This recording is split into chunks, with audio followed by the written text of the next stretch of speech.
दोस्तों, मेरा नाम है शैलेश गुरुवे। मैथ्स किडा यूट्यूब नामक चैनल में आप सभी का हार्दिक स्वागत है। तो इससे पहले हमने पढ़े थे बेसिक कंसेप्ट ऑफ मैथ, मतलब कि हम मैथ को किस तरीके से सॉल्व कर सकते हैं, पॉइंट पॉइंट का मल्टीप्लाई कैसे कर सकते हैं वगैरह हर चीज़। उसके बाद में हमने पढ़े थे पार्ट 2 में बॉडोमास और वी बॉडोमास। ठीक है, बॉडोमास मतलब क्या होता है, एक प्रकार का रूल है। उस रूल के हिसाब से हमें क्या करना पड़ता है, उसे सॉल्व करना पड़ता है। ठीक है, आज जो हम पढ़ने वाले हैं वो पढ़ने वाले हैं फ्रैक्शन, जो कि फर्स्ट ईयर ITI का चैप्टर है। ठीक है, तो फ्रैक्शन मतलब क्या होता है?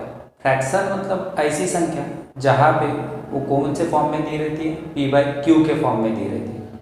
ठीक है, उसी को हम रैशनल नंबर भी बोल सकते हैं, लेकिन फ्रैक्शन में भी बहुत अलग अलग है। उसमें डेसिमल फ्रैक्शन भी आता है, मतलब पॉइंट वाली नंबर भी आती है। ठीक है, जिसको हम डेसिमल नंबर भी बोलते हैं। तो आइए जानते हैं कि फ्रैक्शन मतलब होता क्या है। तो यहाँ पे क्या होता है, फ्रैक्शन मतलब हिंदी में होता है भिन्न। तो फ्रैक्शन को हम इसका नंबर कैसा रहेगा, तो ये कौन से फॉर्म में रहेगा, P/Q के फॉर्म में दिया रहेगा, या फिर डेसिमल फॉर्म में दिया रहेगा, मतलब कि जैसे कि 0.5, 2.8, इस टाइप के जो नंबर है वो कहाँ पे पढ़ना है, इस चैप्टर में पढ़ना है हम सभी को। ठीक है, तो फ्रैक्शन 3 टाइप के होते हैं। एक होता है समभिन्न, जिसको हम बोलते हैं प्रॉपर फ्रैक्शन। दूसरा होता है विषम भिन्न, जिसको हम बोलते हैं इम्प्रॉपर फ्रैक्शन। तीसरा होता है मिश्रित भिन्न, जिसको बोलते हैं हम मिक्स फ्रैक्शन। ठीक है, तो प्रॉपर फ्रैक्शन मतलब क्या होता है, तो मैंने क्या बोला, ये कौन से फॉर्म में दिया रहता है, P/Q के फॉर्म में दिया रहता है। तो इसको बोल सकता हूँ मैं न्यूमरेटर, और इसको बोल सकता हूँ मैं डिनोमिनेटर, बोल सकता हूँ ना। ठीक है, तो प्रॉपर फ्रैक्शन मतलब ऐसी संख्या जिसका न्यूमरेटर छोटा रहता है डिनोमिनेटर से।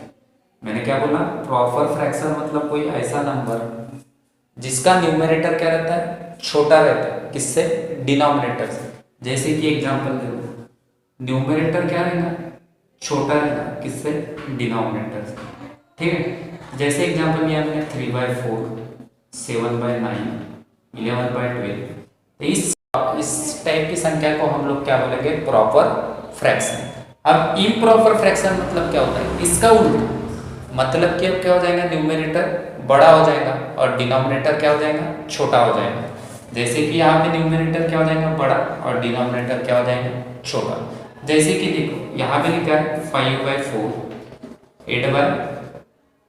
8/7 या फिर 12/10।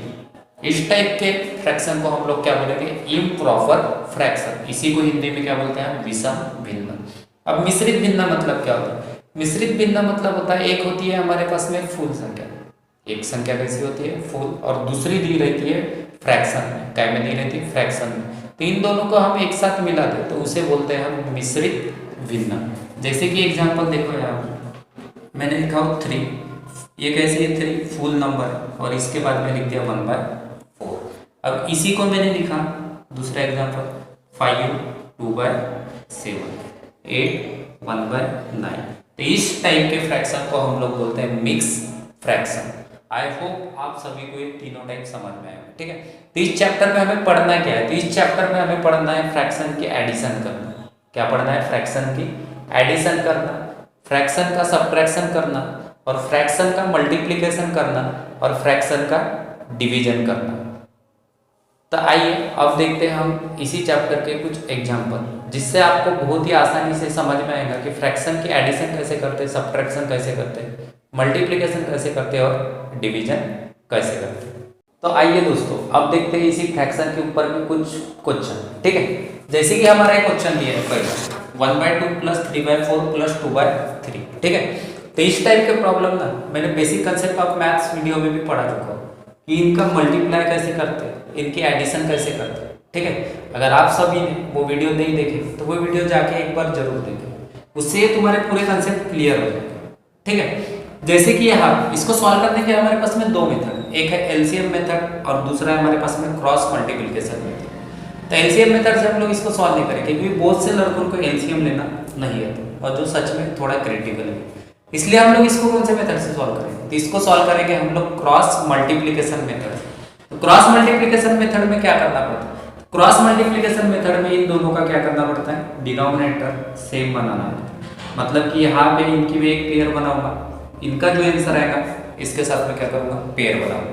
आई होप आपको नहीं समझ में आया होगा। तो अब देखो मैं क्या करूँगा, इस 4 का मल्टीप्लाई करूँगा इस 1 के साथ, इस 2 का मल्टीप्लाई करूँगा इस 3 के साथ, और वापस से मैं इस 2 का मल्टीप्लाई करूँगा मैं 4 के साथ।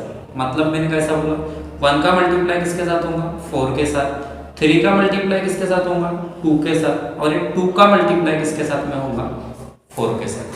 ठीक है, अब यहाँ पे क्या होगा, ये प्लस 2/3 कहाँ पे जाएगा, इसे हम क्या मिटा देंगे, नहीं, तो ये 2/3 कैसा रहेगा, जैसा का वैसा रहेगा। आया समझ? ठीक है, अब ये 1 × 4 कितना हो, ये हो जाएगा 4, ये 3 × 2 कितना हो जाएगा 6, ये 2 × 4 कितना हो जाएगा 8 प्लस 2/3, ये 4 + 6 कितना होगा, तो 4 + 6 कितना होगा हमारे पास में 10/8 प्लस 2/3।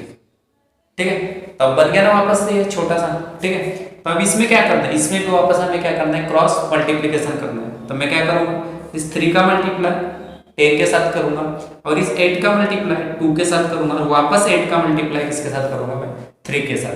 मतलब कैसा कहा मैंने, 10 का मल्टीप्लाई किसके साथ होगा, 3 के साथ, और 8 का मल्टीप्लाई किसके साथ होगा, 2 के साथ, और यहाँ पे 8 का मल्टीप्लाई होगा 3 के साथ। तो यहाँ पे कितना हो जाएगा, ये हो जाएगा 30, 10 × 3 कितना होगा 30, और 8 × 2 कितना हो जाएगा, ये हो जाएगा हमारे पास में 60, और नीचे में 8 × 3 कितना हो जाएगा, ये हो जाएगा हमारे पास में 24।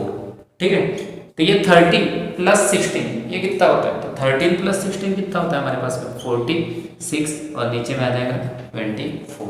अब देखो ये दोनों किसी के टेबल में आते हैं, 2 के टेबल में आते हैं, तो ये 2 से कटेगा 12 बार में, ये 2 से कटेगा 23 बार में। इसका आंसर जो फाइनल आंसर रहेगा हमारे पास में वो कितना रहेगा, 23/12 ये रहेगा इसका आंसर।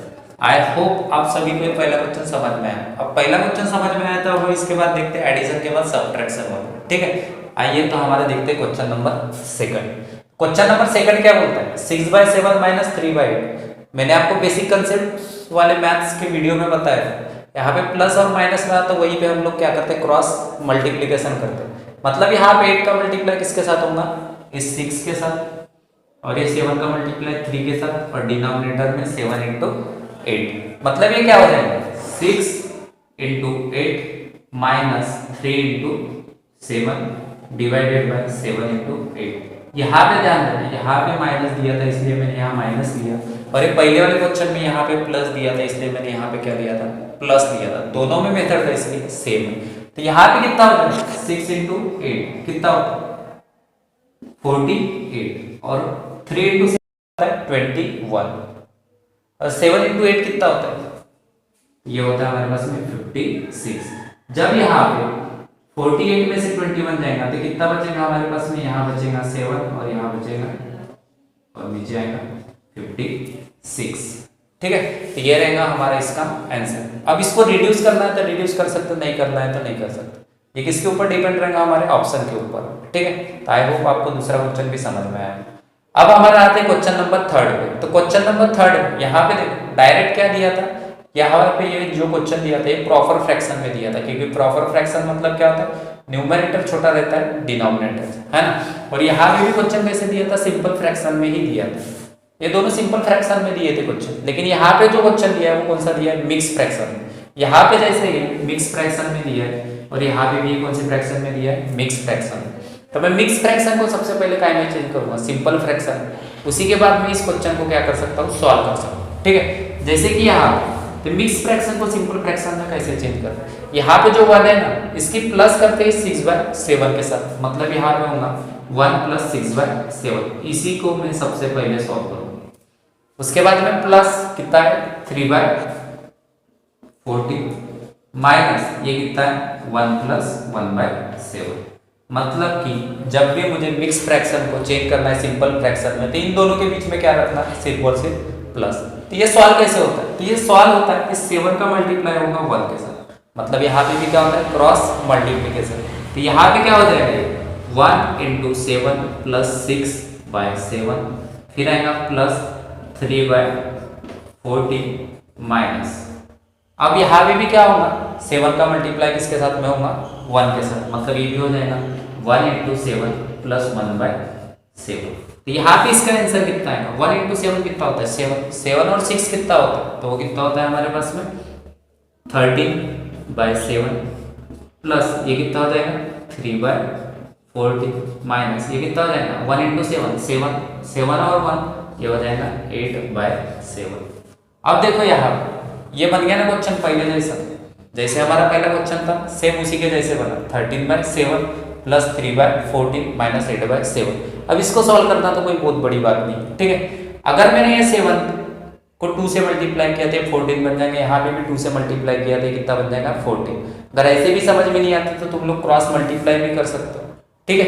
लेकिन ये क्वेश्चन कैसा है, अभी बहुत ज़्यादा इजी है ना, क्योंकि यहाँ पे 2 से मल्टीप्लाई करूंगा तो कितना बन जाएगा 14, यहाँ पे भी 2 से मल्टीप्लाई करूंगा तो कितना बन जाएगा 14, और तीनों का डिनोमिनेटर कैसे आ जाएगा सेम आ जाएगा, ठीक है।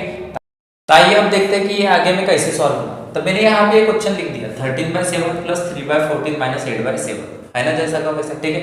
मैंने क्या बोला, यहाँ पे अगर मैं 2 से मल्टीप्लाई करूँ तो ये बन जाएगा 14, यहाँ पे भी 2 से मल्टीप्लाई करूँ तो ये बन जाएगा 14। लेकिन मैथ में कभी भी याद रखना कि अगर मैंने डिनोमिनेटर में मल्टीप्लाई किया तो न्यूमरेटर भी करना पड़ता है, अगर न्यूमरेटर में मल्टीप्लाई किया तो डिनोमिनेटर में भी करना पड़ता है।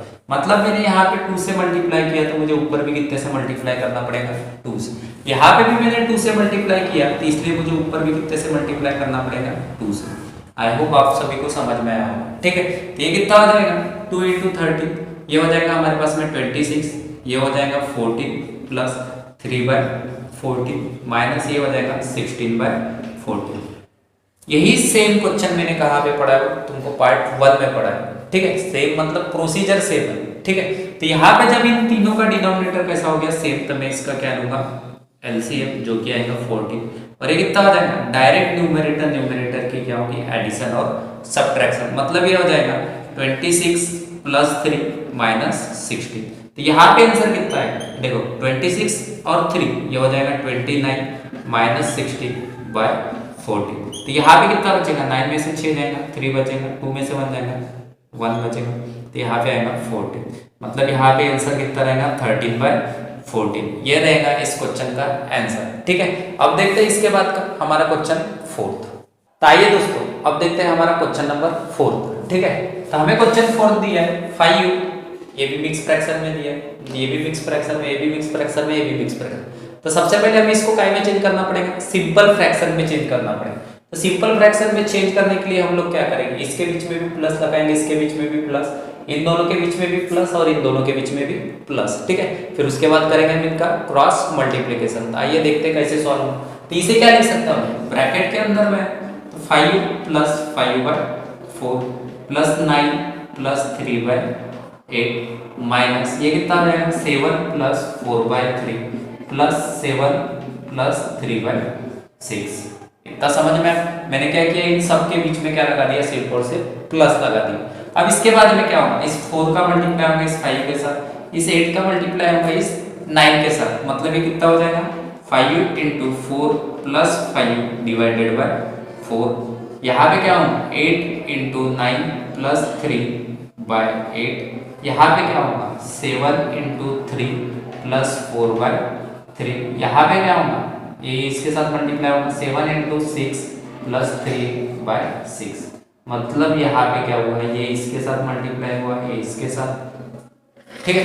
और यहाँ पे 8 मल्टीप्लाई हुआ 9 के साथ और 4 मल्टीप्लाई हुआ 5 के साथ। तो यहाँ पे 5 × 4 कितना हो जाएगा 20, 20 प्लस 5 ये कितना हो जाएगा 25/4, ये कितना हो जाएगा 8 × 9, तो कितना होता है 8 × 9 72 प्लस 3, मतलब ये भी कितना हो जाएगा हमारे पास में 75/8। यहाँ पे कितना आएगा 7 × 3 ये कितना होता है 21, और ये 4 कितना हो जाएगा 25/3 प्लस ये कितना हो जाएगा 42 प्लस 3, मतलब ये भी कितना हो जाएगा हमारे पास में 45/6, ठीक है। तब देखो यहाँ पे 8 है डिनोमिनेटर में, तो यहाँ पे कितना है 4। अगर मैंने नीचे 2 का मल्टीप्लाई किया तो ये कितना बन जाएगा 8 बन जाएगा, क्योंकि इन दोनों का जब मैं डिनोमिनेटर सेम करूंगा तो न्यूमरेटर की क्या हो जाएंगे एडिशन। यहाँ पे भी इन दोनों का डिनोमिनेटर अगर मैंने सेम किया तो न्यूमरेटर की क्या हो जाएगी एडिशन।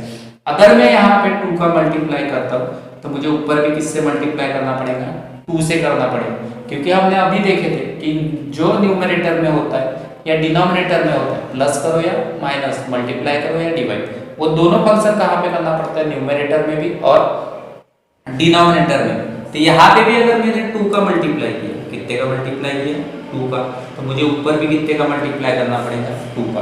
ये क्वेश्चन कैसा बन जाएगा आगे, ये बन जाएगा 50 डिवाइडेड बाय 8 प्लस 75 बाय 8, यहाँ पे आएगा फिर से 50 divided by 6 plus 45 divided by 6। यहाँ तक के आप सभी को आई होप समझ में आएगा। अब दोनों का डिनोमिनेटर कैसा है, सेम है, यहाँ पे भी दोनों का डिनोमिनेटर कैसा है, सेम है। जब भी इन दोनों का डिनोमिनेटर सेम है तभी यहाँ पे डायरेक्ट क्या ले सकता हूँ, एलसीएम।